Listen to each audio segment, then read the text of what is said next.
وبركاته.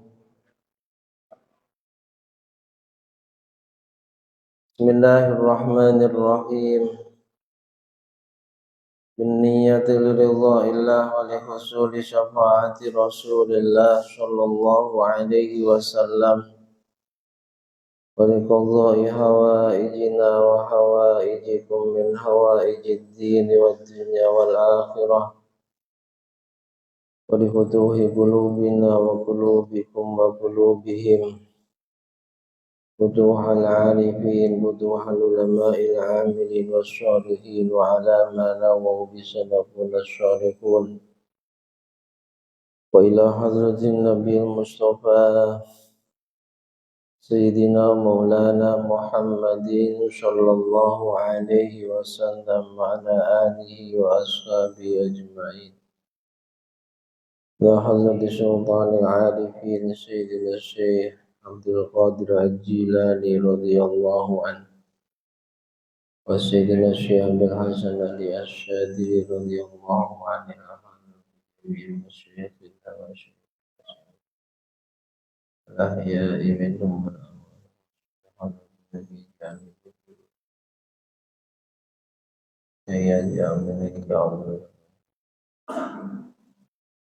مؤلف الكتب التي تعلمناها وعلمناها سيدنا الإمام محمد بن إسحاق فجد من الله سبحانه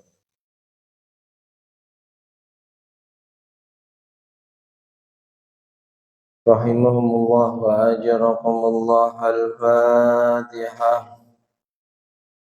أعوذ بالله من الشيطان الرجيم. بسم الله الرحمن الرحيم. الحمد لله رب العالمين الرحمن الرحيم مالك يوم الدين. إياك نعبد وإياك نستعين. اهدنا الصراط المستقيم صراط الذين أنعمت عليهم غير المغضوب عليهم ولا الضالين.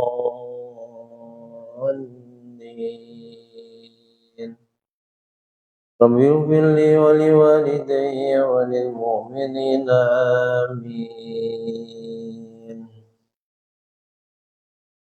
إن الحمد لله نحمده ونستعينه ونستغفره ونعوذ بالله من شرور أنفسنا ومن سيئات أعمالنا. من يهده الله فلا مضل له ومن يضلله فلا هادي له. والصلاة والسلام على سيدنا ومولانا محمد صلى الله عليه وسلم صاحب الشفاعة وعلى آله وأصحابه ومن تبع هداه وسنته من يومنا هذا إلى يوم القيامة. سبحانك لا علم لنا إلا ما علمتنا إنك أنت العليم الحكيم. رب اشرح لي صدري ويسر لي أمري واحلل عقدة من لساني يفقهوا قولي آمين. أما بعد. Yang kami hormati, kami muliakan segenap jajaran pengurus dan Dewan Kemakmuran Masjid An-Nahdhah Perumahan Tiban Koperasi. Yang juga sangat kami hormati, kami muliakan bapak-bapak, ibu-ibu, hadirin wal hadirat jamaah sholat maghrib Masjid An-Nahdhah, kaum muslimin muslimat, mu'minin mu'minat rahimana wa rahimakumullah wa asadakumullah. Alhamdulillahi rabbil alamin. Mari henti-hentinya senantiasa kita panjatkan kehadirat Allah Subhanahu wa ta'ala yang kembali di malam hari ini memampukan kita melaksanakan sholat fardu maghrib secara berjamaah dan melanjutkan hadir dan duduk di majelis ilmu setelah sholat fardu berjamaah.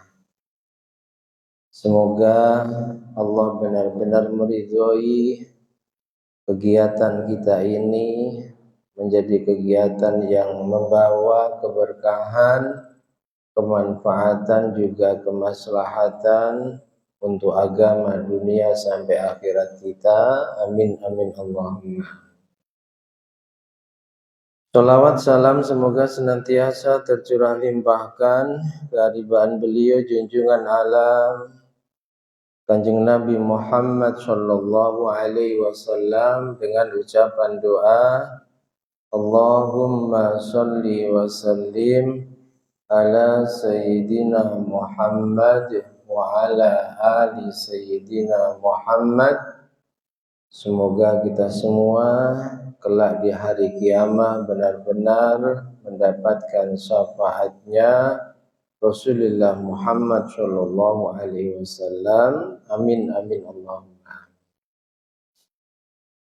Bapak Ibu hadirin wal hadirat jemaah semuanya yang dirahmati Allah.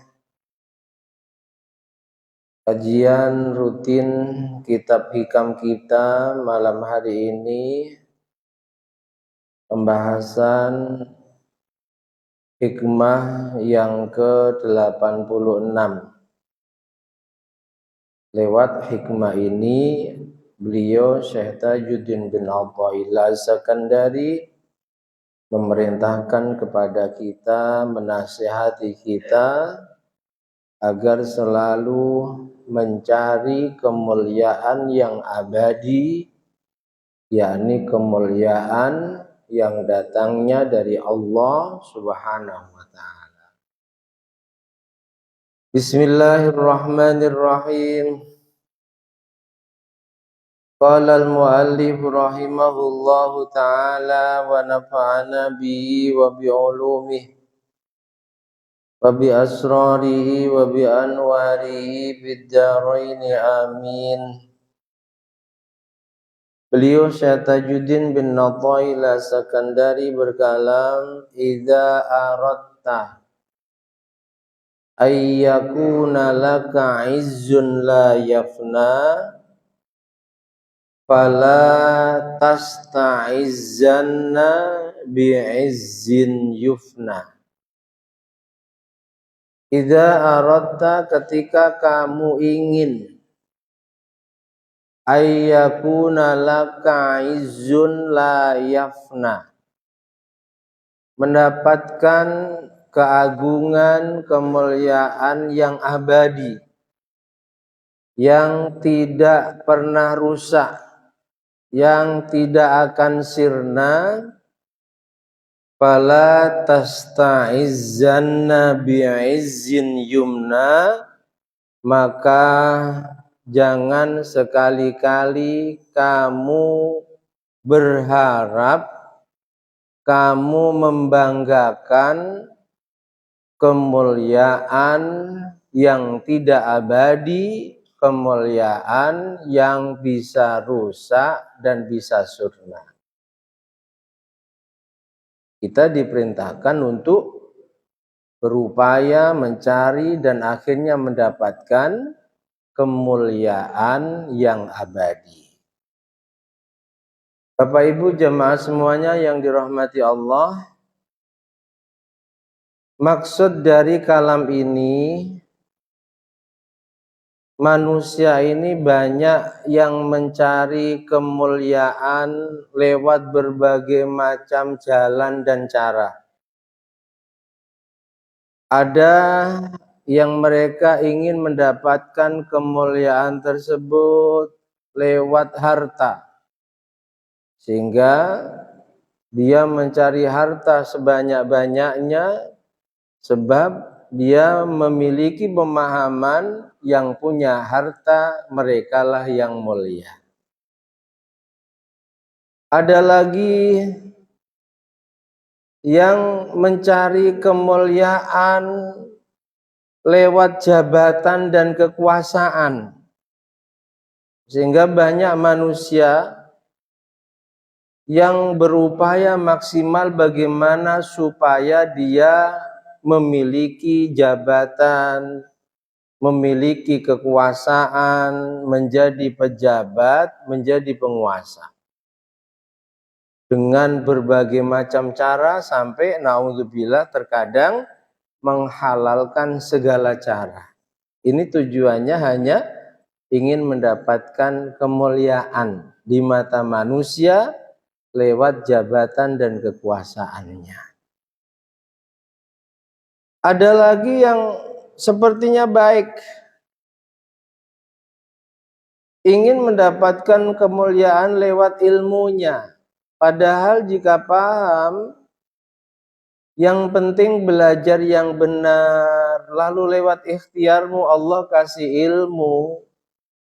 Tidak perlu kamu niatkan untuk menjadi mulia. Orang yang punya ilmu itu otomatis dimuliakan oleh Allah. Tapi ada orang yang dari awal mencari ilmu itu sudah salah niat. Makanya dalam muqaddimah kitab Bidayatul Hidayah, beliau Al-Imam Al-Ghazali itu berpesan kepada para pencari ilmu agar ketika mencari ilmu itu niatnya yang benar. Sebab nanti kalau sudah menjadi ulama, ada ulama yang diridhoi Allah. Ulama yang benar-benar layak digolongkan para pewaris Nabi. Ada ulama yang dilaknat Allah, dimurkai Allah. Sampai Nabi katakan nanti akan datang satu masa di mana di masa itu banyak ulama yang fitnahnya lebih kejam, lebih dahsyat dibanding fitnah Dajjal. Nah, ini diawali dari niat ketika belajar ilmu. Ada ulama akhirat, ada ulama dunia. Ada ulamaul khair, ulama yang baik, ada ulama su. Ulama dunia yang dimurkai Allah itu mereka yang ketika belajar ilmu niatnya itu sudah karena dunia. Nanti kalau saya jadi ulama, orang akan tunduk dan patuh serta memuliakanku. Ini sudah salah niat. Apalagi niatnya nanti kalau saya sudah menjadi ulama, aku gampang dapat harta, aku mudah jadi penguasa, orang akan banyak memujiku, macam-macam. Makanya ketika kita ngaji dimanapun, terus tata niat, mencari ridho Allah, menggugurkan kewajiban kita, juga melaksanakan serta menghidupkan ajaran dan sunnahnya Rasulullah. Tanpa kita cari dan kita niatkan, kalau kita mendapatkan anugerah berupa ilmu dari Allah, apalagi ketika maksimal kita amalkan, sudah otomatis itu. Yarfa'illahu alladhina amanu minkum walladzina utul ilma darajat. Janji Allah yang akan diangkat derajatnya oleh Allah setinggi-tingginya itu mereka yang memiliki dua syarat. Satu, harus beriman. Kalau tidak beriman, meskipun terkenal orang yang sangat baik, dermawan, sosialnya tinggi, tetap tidak diangkat derajatnya di sisi Allah kelak di akhirat. Kalau di dunia mungkin banyak orang memujinya, memuliakannya sebab kebaikannya. Yang kedua, walladzina utul ilma, mereka yang memiliki ilmu. Nah, banyak orang yang mencari kemuliaan itu dengan ilmunya. Sudah salah niat awal ketika belajar ilmu. Ada lagi yang ingin mulia dengan amalnya. Amalnya banyak. Ahli ibadah, ahli tahajud, ahli sholat malam, ahli puasa sunnah. Cuma yang ada dalam hatinya ingin lewat amal-amalnya tersebut mendapatkan kemuliaan. Dia lupa bahwa seseorang tidak akan pernah dimuliakan oleh siapapun ketika Allah tidak memuliakannya. Yang menjadi pikirannya itu hanya tujuan pada sebab saja, yakni lewat hartanya, lewat amalnya dia akan mulia. Macam-macam jalannya. Tapi semua kemuliaan yang diperoleh dengan cara-cara tersebut, ini adalah kemuliaan yang sifatnya sementara. Apalagi yang mohon maaf menjadi penguasa 5 tahun selesai. Betul. Andai mereka nanti nyalon lagi belum tentu jadi. Tapi banyak orang yang gulung koming. Apa gulung koming itu? Apapun dilakukan. Sampai menghalalkan segala cara. Hanya ingin mendapatkan jabatan dan kekuasaan. Yang itu sifatnya sangat-sangat sementara. Sebentar dan akan rusak. Begitu juga lewat hartanya. Belum tentu harta yang sekarang dimilikinya itu sampai dia mati akan terus dimilikinya. Benar ya? Dan andai sampai mati dia memilikinya, dia mati selesai. Maka jangan sampai kita tergolong orang yang melakukan semua itu demi mendapatkan kemuliaan yang akan rusak dan akan sirna. Tapi carilah kemuliaan yang abadi, yakni kemuliaan yang datangnya dari Allah. Tak perlu ada tujuan kita ingin mulia di dunia, tapi semuanya diniatkan agar Allah ridho pada kita. Yang lewat ridho itulah Allah akan mencintai kita dan memuliakan kita. Bergantunglah pada Allah. Inti pesannya, jangan pernah bergantung pada selain Allah, pada hartamu, pada ilmumu, pada jabatan dan kekuasaanmu, pada manusia-manusia yang mungkin saat ini selalu memuji dan menyanjungmu. Jangan, semua itu akan sirna. Tapi kalau semuanya kamu pasrahkan kepada Allah, ingin mendapatkan kemuliaan juga hanya dari Allah, bukan yang lain, dengan melakukan perkara-perkara yang lewat perkara itu Allah mencintaimu, meridhoimu, dan akhirnya memuliakanmu, sungguh itulah kemuliaan yang abadi. Itulah kemuliaan yang hakiki, kemuliaan yang la yafna, kata Syekh Tajuddin bin Athaillah Sakandari, kemuliaan yang tidak akan sirna dan tidak akan rusak. Dalam Al-Quran itu Allah Subhanahu wa ta'ala menyindir kita semua lewat satu ayat yang kurang lebih artinya, apakah mereka manusia itu mengharapkan disanjung oleh manusia lain lalu dia merasa mendapatkan kemuliaan lewat sanjungan-sanjungan itu. Dan banyak yang seperti itu, Bapak Ibu.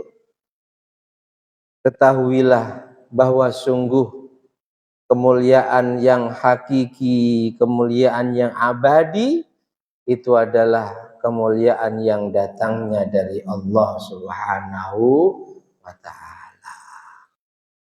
Nah, mudah-mudahan Allah terus memberikan maunah pada kita untuk mampu melakukan perkara-perkara, itulah perintah-perintah Allah, dan menghindari serta menjauhi, meninggalkan larangan-larangannya, yang sebab itulah Allah akan memuliakan kita dengan kemuliaan yang tidak akan rusak dan sirna, kemuliaan yang sampai kelak di alam akhirat yang kekal dan abadi. Mudah-mudahan Allah mampukan. Amin Allahumma amin. Para ulama yang menafsiri kitab Al-Hikam menjelaskan bahwa semua manusia itu setiap melakukan sesuatu, ada yang memang tujuannya mendapatkan kemuliaan di dunia. Sebagaimana yang kita contohkan tadi, izzun yufna, yang itu adalah kemuliaan yang akan rusak.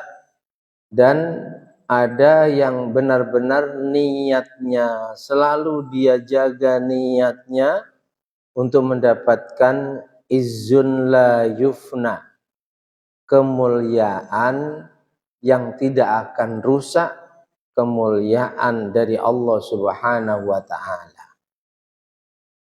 Walaysa laka illa ahaduhuma, dan kita semua ini, kata para ulama, di antara salah satu dari dua perkara ini.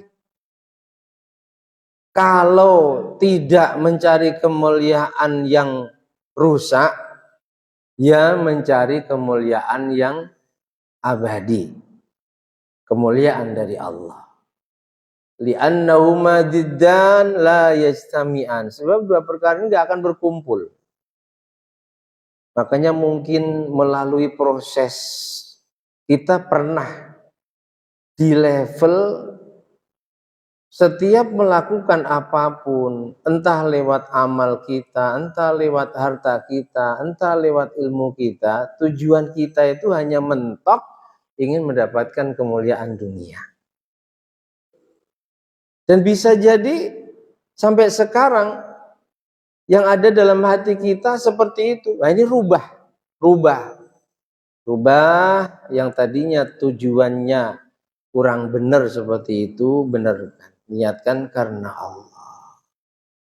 Mau mulia hina di dunia, yang penting Allah ridho. Nah, itu yang membuat kita akan mendapatkan kemuliaan yang sejati, kemuliaan yang sesungguhnya. Yuhka diceritakan anna rajulan amara bil ma'ruf li Harun ar-Rasyid. Suatu ketika ada seseorang yang tanpa takut itu menasihati Raja Harun ar-Rasyid, khalifah dinasti Abbasiyah yang hidup di zamannya Imam Malik, pendiri mazhab Maliki, gurunya Imam Syafi'i. Banyak anak-anaknya Harun ar-Rasyid itu yang ngajinya sama Imam Malik. Nah, suatu ketika ada seseorang yang tanpa rasa takut nasihati sang raja, mengingatkan, mengajak agar sang raja selalu ingat Allah. Pokoknya amar ma'ruf nahi mungkar langsung kepada sang raja. Fajarrada alaihi Harun ar-Rasyid, tersinggung Harun ar-Rasyid, sehingga laki-laki tadi itu dihukum, dipenjara. Wa kanat lahu bughlatun sayyi'atul khuluq faqala urbutuhu ma'aha. Di mana saat itu Harun ar-Rasyid punya niat jahat pada orang yang dalam pandangannya Ini rakyat biasa kok berani-beraninya nasihati aku seorang raja. Kurang ajar.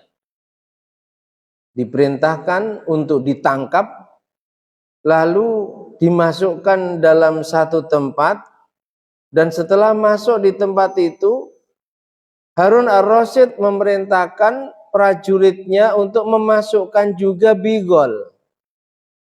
Bigol ini hewan perkawinan antara kuda dan onta. Yang bigolnya ini terkenal nakal. Siapapun yang dekat disepak. Tahu disepak? Diinjak-injak. Dan tujuannya Harun ar-Rasyid supaya pemuda tadi yang nasihati dia mati diinjak-injak sama bigolnya yang terkenal liar. Nggak bisa dikendalikan. Dimasukkan dalam satu tempat. Fafa'alu dzalika falam tadurruhu. Apa yang terjadi, Bapak Ibu? Ternyata bigol yang terkenal begitu liar ketika berduaan di satu tempat yang secara logika mestinya pemuda ini itu sudah mati diinjak-injak, itu tidak melakukan apapun. Tidak liar lagi. Sama sekali tidak mencelakai pemuda yang dengan tanpa rasa takut nasihati Harun ar-Rasyid. Faqala, lalu masih marah Harun ar-Rasyid. Ini kok sudah saya tempatkan di satu tempat dengan bigolku yang terkenal liar, gak diapa-apain. Kasih hukuman yang lain. Diperintahkan para prajuritnya utruhu fi baitin watinu ilyatal bab. Masukkan pemuda itu. Lalu watinu, semen. Masukkan dalam satu tempat, lalu disemen supaya dia itu bisa celaka di dalamnya, nggak bisa keluar. Fafa'alu dzalik. Dikerjakan itu. Secara logika 1-2 hari dia nggak akan kuat di sel lah, istilahnya di sel. Dengan tempat yang sempit, yang pengap, yang biar cepat mati. Dilakukan ini karena tersinggung. Raja kok dinasihati. Apa yang terjadi? Harapannya Harun ar-Rasyid pemuda itu mati ditempatkan di sel yang begitu sempit, begitu pengap. Ternyata faru'iya fi bustan wababul bait masdud. Selnya tetap terkunci. Pemuda tadi di kebun. Dari kebun istananya Harun ar-Rasyid. Dalam keadaan sehat, seger, bugar, kayak tidak pernah masuk di sel yang begitu sempit dan pengap. Fa'abaru Harun ar-Rasyid bidzalik. Anak buahnya Harun ar-Rasyid langsung lapor. Wahai sang raja, pemuda itu sudah berada di kebun. Padahal terkunci selnya. Entah dia keluar lewat jalan mana, kita juga semua bingung. Dan pemuda itu enggak apa-apa, tetap sehat, tetap segar bugar. Fa inni fa'ata birrajul, lalu datangkan ke sini. Dihadapkan pemuda tadi kepada Harun ar-Rasyid, ditanya, fulan, man akhrajaka minal bait? Yang mengeluarkan kamu dari selmu, lalu kamu berada di kebun itu siapa? Pemuda itu dengan tenangnya menjawab, alladzi adkhalanil bustan. Yang mengeluarkan dari sel, lalu aku berada di kebun, ya, yang memasukkan aku ke kebun. Jawabnya, yang memasukkan aku ke kebun. Harun ar-Rasyid bertanya lagi, man adkhalakal bustan? Terus yang memasukkanmu ke kebun siapa? Pemuda itu dengan tenang dan santainya mengatakan, yang memasukkan aku ke kebun, ya yang mengeluarkan aku dari sel. Yang mengeluarkan aku dari sel itulah yang telah memasukkan aku ke kebun. Akhirnya Harun ar-Rasyid menangis, Bapak Ibu. Sadar bahwa ini peringatan dari Allah. Kamu meskipun raja, ketika ingin menghinakan bahkan mencelakai hambanya Allah yang diselamatkan Allah dan dimuliakan, kamu tidak akan mampu. Sebagaimana yang kamu lakukan kepada pemuda yang menasihatimu itu, kamu ingin mencelakainya, dia tidak celaka karena Allah ingin menyelamatkannya. Kamu ingin mematikan, membunuh, dia masih tetap hidup karena Allah ingin tetap dia hidup. Kamu hinakan sampai seperti itu, dia tidak menjadi hina karena Allah berkehendak memuliakannya. Akhirnya Harun ar-Rasyid memerintahkan kepada prajuritnya, anak buahnya, urkubu dabah. Prajurit, bawa pemuda ini, naikkan di atas kendaraan yang bagus. Watufu bihi fil balad. Lalu bawa keliling ke semua penduduk. Wal yakul qailun, dan ketika keliling harus ada yang bersuara, yang berkata, ala anna Harun qad arada ayyudhilla abdan a'azzahullah falam yakdir. Wa inna ratal izza bil asbab. Jadi Harun ar-Rasyid untuk menebus kesalahannya itu memerintahkan agar pemuda tadi yang menasihati dia, karena dalam pandangannya itu telah melecehkan dia, mempermalukan dia, Harun ar-Rasyid ingin berikan hukuman, bahkan ingin membunuhnya, ingin menghinakannya. Ternyata Allah berkehendak lain. Sehingga untuk menebus kesalahannya itu, Harun ar-Rasyid memerintahkan prajuritnya agar pemuda tadi dinaikkan di kendaraan. Ya kalau zaman sekarang mobil yang bagus, lalu selama keliling ke kampung, keliling ke rakyat, itu ada yang pakai toa umumkan, sebut namaku. Sungguh Harun ar-Rasyid ingin menghinakan pemuda ini, tapi Allah ingin memuliakannya sehingga Harun ar-Rasyid tak mampu menghinakannya. Setiap jalan ke kampung suruh ngumumkan, Harun ar-Rasyid telah melakukan satu kesalahan, ingin menghinakan hamba Allah yang Allah berkehendak memuliakannya. Jadi ketika seseorang itu dimuliakan Allah, tidak akan yang mampu menghinakannya. Sebagaimana pemuda ini. Apa kuncinya? Karena pemuda ini semua urusannya selalu dipasrahkan pada Allah. Pemuda ini hatinya selalu bersambung kepada Allah. Apapun yang dilakukan niatnya benar-benar karena Allah. Maka ketika ditanya siapa yang telah memasukkan kamu di kebun?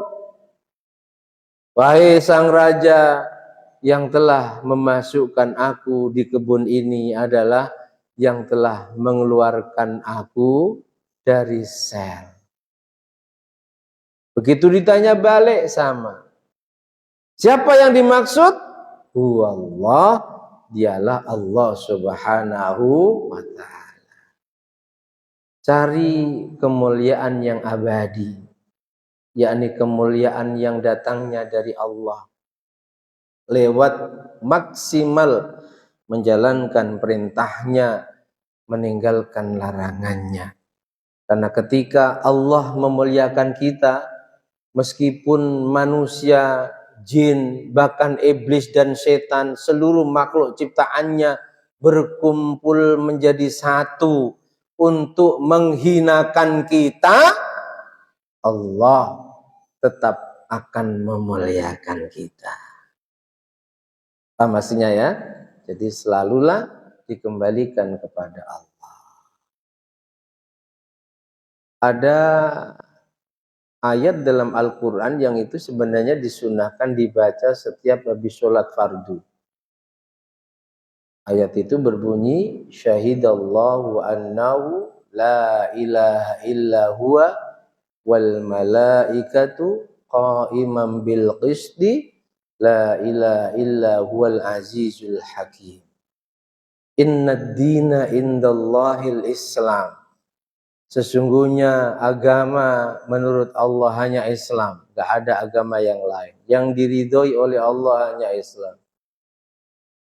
Qul, katakan wahai Muhammad, Qulillahumma malikal mulki. Katakan, umumkan, sampaikan pada umatmu bahwa Allah itu malikal mulk, zat yang memiliki kekuasaan. Tu'til mulka man tasha. Allah akan memberikan kekuasaan itu pada siapapun yang dikehendaki. Wa tanzi'ul mulka mimman tasha. Dan Allah akan mencopot kekuasaan itu dari siapapun yang dikehendaki. Wa tu'izzu man tasha wa tudhillu man tasha.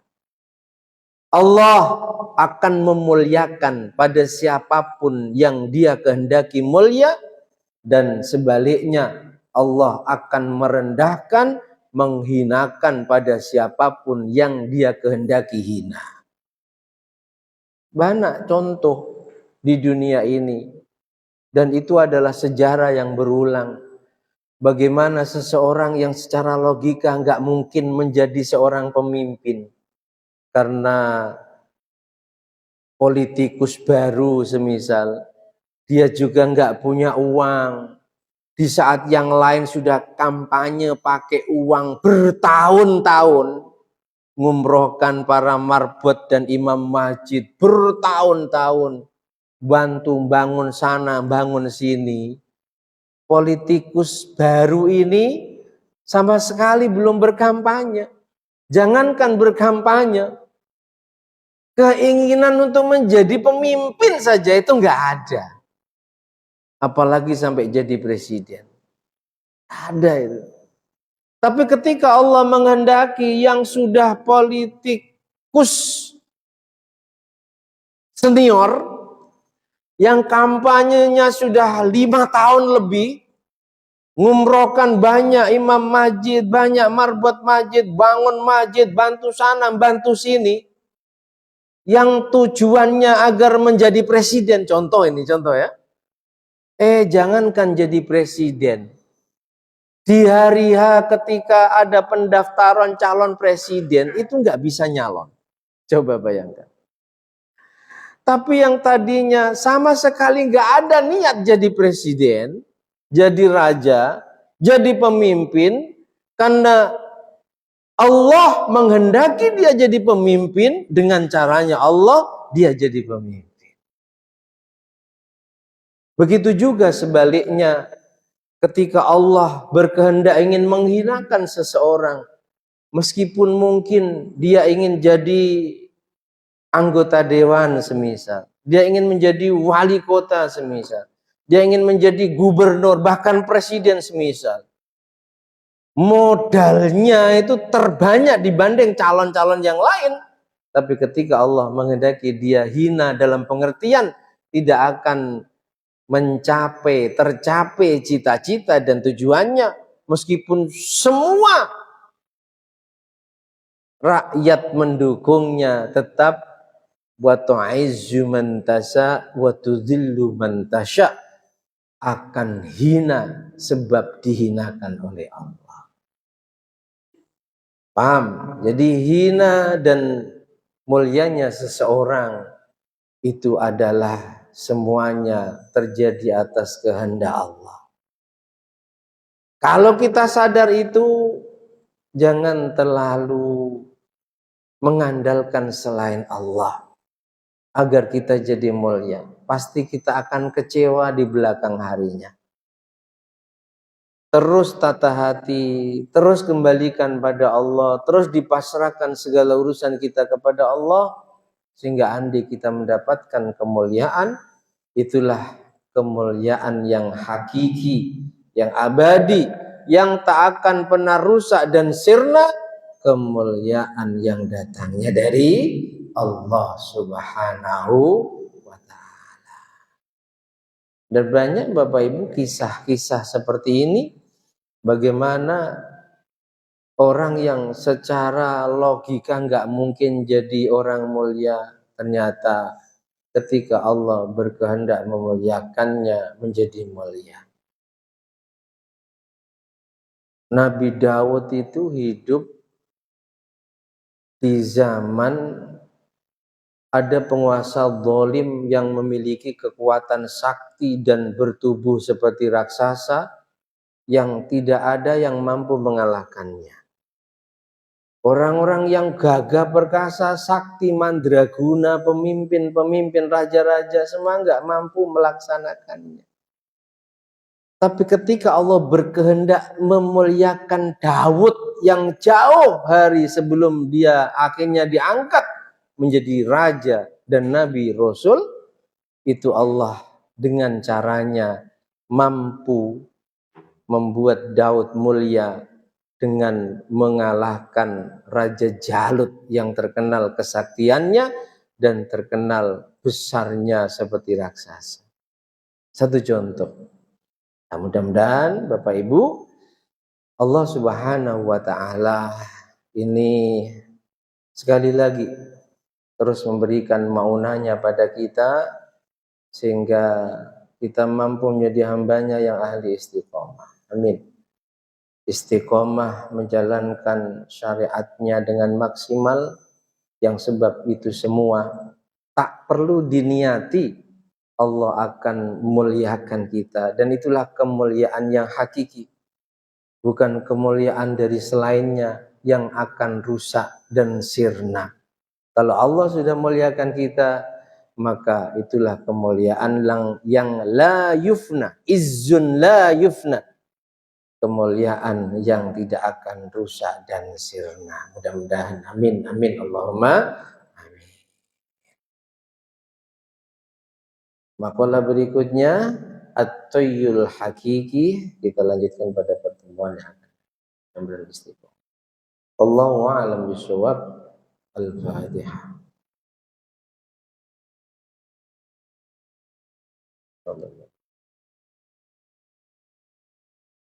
Bismillahirrahmanirrahim. Alhamdulillahi rabbil alamin. Allahumma shalli wa sallim ala sayyidina Muhammad wa alihi. Ij'al ya Allah jam'ana hadza jam'an marhuma waj'al tafarruqana min ba'dihi tafarruqan ma'suma. Allahumma ja'alna min ahli istiqamah. Allahumma ja'alna min ahli istiqamah. Warzuqna husnal khatimah. Wasi'alina rizqana ya Allah wa'adib alina khalqa wa sallallahu ala sayyidina Muhammad. Alhamdulillahi rabbil alamin. Subhanakallahumma bihamdika asyhadu an la ilaha illa anta astaghfiruka wa atubu ilaik. Wal 'afwu minkum. Wassalamu alaikum warahmatullahi wabarakatuh.